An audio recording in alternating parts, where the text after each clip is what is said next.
हमारे YouTube channel में आपको खुश आमदीद।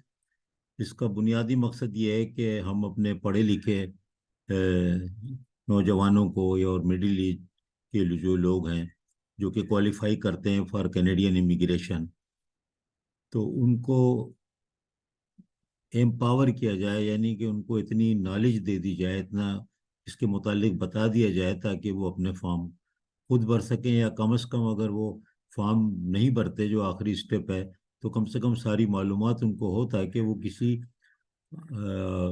ऐसे एजेंसी या आदमी के हत्थे ना चढ़ जाएं कि वो हर बात से उनके पैसे ले, कि भाई बताइए कैसे पढ़ने की जाना है मेरे बच्चे को, तो मैं क्या करूं। तो जब सवाल पढ़ा लिखा आदमी जाके करता है तो फिर वो समझ जाते हैं कि यार इसको अब पैसे बताओ सही। तो अगर आप सारे स्टडी करके जाएंगे, हर्ज नहीं है मालूमात करने में, लेकिन अगर आप जैसे कोई चीज़ भी खरीदने जाते हैं, मकान खरीदने जाते हैं, और अगर आप पूरे एरिया की प्राइस वगैरह सब इंटरनेट पे आजकल है, सब देख करके जाते हैं, तो कम से कम आपको निगोशिएशन पावर आपके बढ़ जाते हैं। तो यही हमारा इसका मकसद है कि हमें आपको एम्पावर करना है कि आप जो है, अगर कंसल्टेंट हायर भी करें या आप इस काम के लिए फॉर्म किसी और से भी भरवाएं, तो वो आपसे मुनासिब पैसे ले। उनका भी फीस लेना उनका हक है। वो काम करते हैं आपके लिए, मेहनत होती है, ऐसा आसान नहीं है सारे डॉक्यूमेंट को लोड करना। लेकिन आप पढ़े लिखे अगर हैं तो आप खुद ही कर सकते हैं ये सारे काम। और अगर टाइम नहीं है और आपकी सैलरी अच्छी है, वक्त नहीं है और बहुत से आपके पास मसरूफियात हैं, तो कोई बात नहीं, लेकिन फिर आप सही तरह निगोशिएट कर सकते हैं। अब हमने बहुत से वीडियोस जो कि हॉट टॉपिक आजकल का है, विजिट वीज़ा, उसके ऊपर भी बनाए हैं।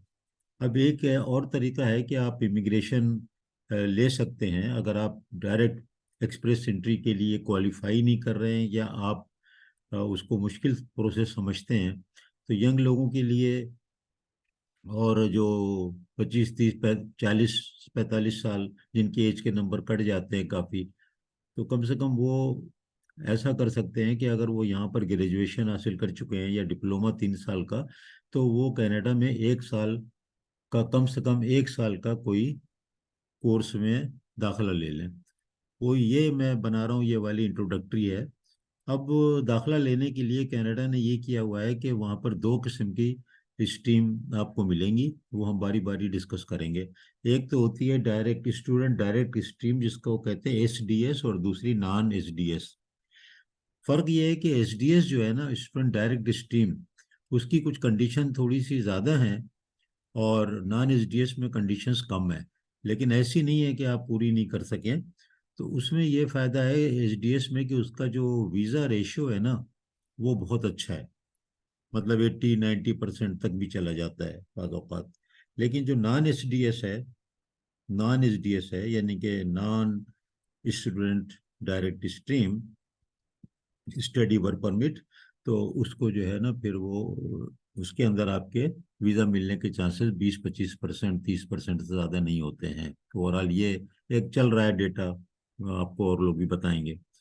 दूसरी ये चीज़ है कि कनाडा ने इंस्टीट्यूट, या कहना चाहिए कि स्कूल या यूनिवर्सिटीज़, खुद ही एनलिस्ट की हुई हैं अपनी साइट पे। उनको ये कहते हैं डीएलआई, यानी डेजिग्नेटेड लर्निंग इंस्टीट्यूट्स। इंस्टीट्यूट से हमारे यहाँ तो ये समझते हैं ना कि छोटा मोटा बच्चू कड़ा, इस कोई इंस्टीट्यूट, यूं नहीं है। उसमें सारी यूनिवर्सिटियां बड़ी बड़ी शामिल हैं, और सारे कॉलेज सारे अच्छे सब कुछ शामिल है। तो वो भी, उसको भी हम अलग से डिस्कस करेंगे, आपको बल्कि बताएंगे कि ये हैं, यहाँ पर आप दाखिला लें। तो सबसे बेहतर चीज़ ये होती है, आपको विजिटर वीज़ा, जब आप स्टडी परमिट जब मिलता है उसी के साथ आपको विजिटर वीज़ा भी लेना होता है। तो विजिटर वीज़ा जो है वो, उसमें मसला ये है कि आमतौर पर इंटरव्यू भी होता है। तो अब अगर आपकी जो बेसिक यानी एजुकेशन है पहले से, फर्ज करो कि आप हैं मैकेनिकल इंजीनियर, और आप वहाँ पर जा कर के कह रहे हैं कि मैं तो वहाँ पर जा कर के वो ऑडियोलॉजी में डिप्लोमा करूँगा। आपने पढ़ लिया कि भाई ऑडियो में डिप्लोमा की वहाँ पर बड़ी हियरिंग इम्पेयरमेंट का बड़ा लोग अवेलेबल नहीं है टेक्नीशियन, और बड़ा हार्ड जॉब है, तो ऐसे नहीं चलेगा। आपको अपनी ही स्ट्रीम में रहना होगा, तो वीज़ा मिलना बड़ा आसान होगा। अगर आप इलेक्ट्रिकल इंजीनियर हैं, इलेक्ट्रिकल की किसी भी फील्ड में वो एमएस में दाखिला ले लें 1 1.5 साल का, और उसके बाद आप कर लें, इलेक्ट्रॉनिक्स में कर लें, उससे मुतालिका कंप्यूटर भी है, उससे मुतालिक और बहुत कुछ भी है, उससे मुतालिक जो मैनेजमेंट भी है। लेकिन उल्टा नहीं चलेगा कि आपने मैनेजमेंट में यहाँ से किया बीबीए और आप ये कह रहे हैं कि मैं कनाडा पढ़ने जा रहा हूँ इलेक्ट्रिकल इंजीनियरिंग। ये जो है ना, फिर वीज़ा मिलने के चांसेस बहुत कम हो जाएंगे। आपको कुछ लोग दाखला दे देंगे, लेकिन दाखला तो आपका एम नहीं है ना, आपका जाना भी तो है, पढ़ना भी तो है। तो कम से कम 1 साल के उसमें दाखला लेना होना चाहिए। और उसके लिए ये है कि अगर आप वो 1 साल का दाखला लें तो आपको फैमिली भी जाती है, स्पाउस भी जाते हैं, उनको वर्क परमिट भी मिलता है। ये एक समरी बता रहा हूँ। और आप अगर डीएलआई इंस्टीट्यूट में दाखला लेते हैं तो वीज़ा जो है मिलना बहुत बहुत ज़्यादा चांस हो जाता है, गारंटी कोई नहीं होती किसी बात की। तो इस तरह आप स्टूडेंट पे जा सकते हैं, वहाँ पर वर्क 1 साल के जो आप प्रोग्राम या 1.5 साल में लेते हैं, उसके बाद आपको वर्क परमिट भी आपकी स्पाउस को मिलता है, तो यानी आपके घर का खर्चा भी चलना शुरू हो जाता है। और दूसरा ये कि आप जो है ड्यूरिंग स्टडी भी जॉब वर्क कर सकते हैं। और उसके बाद घंटे भी बढ़ा दिए गए हैं, वो भी हम डिस्कस करेंगे। इसके बाद फिर आपको 2 या 3 साल का वर्क परमिट भी मिल जाता है। और उस वर्क परमिट के दौरान आपको अगर जॉब आपको मिली जाएगी, क्योंकि आपके कैनेडियन आपके डिग्री आ गई। अब डिग्री आ गई, अगर वहीं पर जॉब कर लिया आपने 1 साल की कोई, तो फिर 1 साल के बाद आप कैनेडियन एक्सपीरियंस की इमिग्रेशन के लिए एलिजिबल हो गए ना। कैनेडियन एक्सपीरियंस क्लास मैंने अलग बताया ना आपको, एक कैनेडियन एक्सपीरियंस क्लास है, एक जो है वो इंटरनेशनल जो एक्सपीरियंस क्लास है फेडरल वर्कर, और एक है ट्रेड एक्सप्रेस एंट्री क्लास। तो आप जो है सबसे अच्छे में आ जाते हैं कि कैनेडियन एक्सपीरियंस आपको हो जाता है।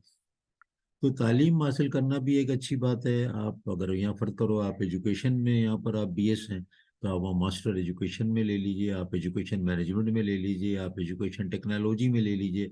अगर आप स्पेशल एजुकेशन में हैं तो आप वहाँ जा करके कोई उससे ही मुतालिका एरिया में कोई तालीम हासिल कर लीजिए, ब्रेल इंस्ट्रक्टर बन जाइए, ऑडियोलॉजिस्ट बन जाइए, कोई भी टाइप के आप दाखला ले सकते हैं 1 साल के प्रोग्राम में। बस अच्छा ये होगा कि आप एसडीएस वाले स्ट्रीम में जाएं, और आप डीएलआई यानी डेजिग्नेटेड लर्निंग इंस्टीट्यूट में दाखिला लें। तो उसके बाद इंशाल्लाह ताला वीज़ा मिलने के चांसेस 80 85 90% हो जाते हैं। जो उसके डॉक्यूमेंट हैं कौन कौन से हैं वो भी हम सब बताएंगे, जितने यहाँ आइटम मैं आपको दिखा रहा हूँ। ये कैनेडियन साइट के दिखाने का मकसद ये होता है कि आपको पता रहे, और आप खुद भी जा करके पढ़ लें कि ये सारे जितने आपको यहाँ पर हाइपर लिंक नज़र आ रहे हैं साथ, इन सब पे हम करेंगे रफ्ता रफ्ता डिस्कशन, और छोटी छोटी वीडियो बनाएंगे। तो ये एक इंट्रोडक्टरी वीडियो है वर्क परमिट के मुतालिक, के वर्क परमिट कैसे यानी स्टडी के लिए कैसे जाना है, क्यों जाना है, और उसके क्या एडवांटेज हैं। और ये एक रूट है टूवर्ड्स इमिग्रेशन, लेकिन बिल्कुल नीयत साफ होनी चाहिए। पढ़ने का मतलब पढ़ने ही जाना है। अगर वहाँ नहीं पढ़ेंगे और फिर आप जो है जो परफॉर्मेंस आपकी सही नहीं आएगी, तो फिर आप ये उम्मीद बहुत ही ना रखें कि आपको वहाँ कोई वर्क परमिट मिलने वाला है। और बल्कि मसले भी हो सकते हैं, बाद में आपको वापस आना पड़ सकता है कि अगर आपको नहीं जॉब मिली, वर्क परमिट आपको मिल गया, जॉब ना मिली, वर्क परमिट भी नहीं मिलेगा जब आप 1 साल कोर्स नहीं करेंगे। तो ये सारी चीज़ों को सीरियसली करना होगा। तो बहुत बहुत शुक्रिया, आप शेयर कर दें। और हमारी इसमें ईमेल एड्रेस दिया हुआ है, कोई बात है तो आप इसको पूछ भी सकते हैं हमसे। तो नेक्स्ट वीडियो हम करेंगे, यहाँ से शुरू करेंगे अबाउट द प्रोसेस, हर के मुतालिक इसमें जो लिखा है वही बताएंगे। उसके अलावा भी आपको एडेड इंफॉर्मेशन जो होती है, यानी जो एक्सपीरियंस से हासिल होती है, वो भी आपको बताएंगे। ये सिर्फ एजुकेशन के लिए है, ये चैनल आप लोगों को बताने के लिए है, एम्पावरमेंट है for the educated people of Pakistan. बहुत बहुत शुक्रिया।